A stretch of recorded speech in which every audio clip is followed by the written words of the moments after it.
ஒன்றிய தொல்லியல் துறை இயக்குநருக்கு எதிராக நீதிமன்ற அவமதிப்பு நடவடிக்கை நோட்டீஸ் ஆனது உச்சநீதிமன்றத்தால் வழங்கப்பட்டிருக்கிறது. இது குறித்த கூடுதல் விவரங்களை வழங்குவதற்காக எமது டெல்லி சிறப்பு செய்தியாளர் பால்முருகன் இணைப்பில் இருக்கிறார். பால்முருகன், வணக்கம். இந்த வழக்கு குறித்த கூடுதல் விவரம் என்ன? அதாவது டெல்லியில் கிட்டத்தட்ட 1100 தொல்லியல் புராதன சின்னங்கள் இருக்கின்றன. இதில் பெரும்பாலானவை 15 முதல் 18ஆம் நூற்றாண்டு வரையிலான முகலாய காலத்தவை, எஞ்சியவை ஆங்கிலேயர் காலத்தவை என்பது குறிப்பிடத்தக்கது. இந்த தொல்லியல் நினைவு சின்னங்களுடைய பராமரிப்பு உள்ளிட்ட பிரச்சனைகள் தொடர்பான வழக்கு உச்சநீதிமன்றத்தில் நிலுவையில் இருந்து வருகிறது.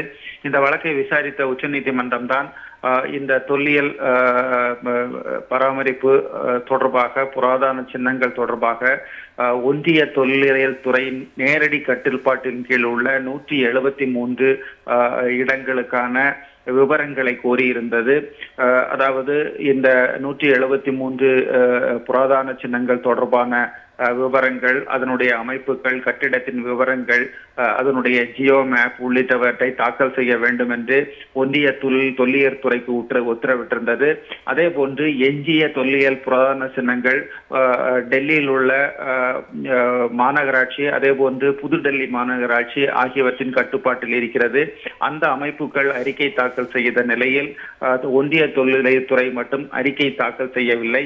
இதற்கு உச்சநீதிமன்றம் கடும் கண்டனம் தெரிவித்ததோடு ஒன்றிய தொல்லியல் துறை இயக்குநருக்கு தற்போது நீதிமன்ற அவமதிப்பு வழக்கு ஏன் அவர் மீது தாக்கல் செய்யக்கூடாது என்று கேள்வி எழுப்பி நோட்டீஸ் அனுப்பி உத்தரவிட்டிருக்கிறது.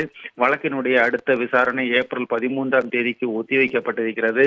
அன்றைய தினம் ஒன்றிய தொல்லியல் துறை இயக்குனர் நேரில் ஆஜராக வேண்டும் என்றும் தற்போது உச்சநீதிமன்றம் உத்தரவிட்டிருக்கிறது. கிரிஜா, கூடுதல் விவரங்களை வழங்கியமைக்கு நன்றி பால்முருகன்.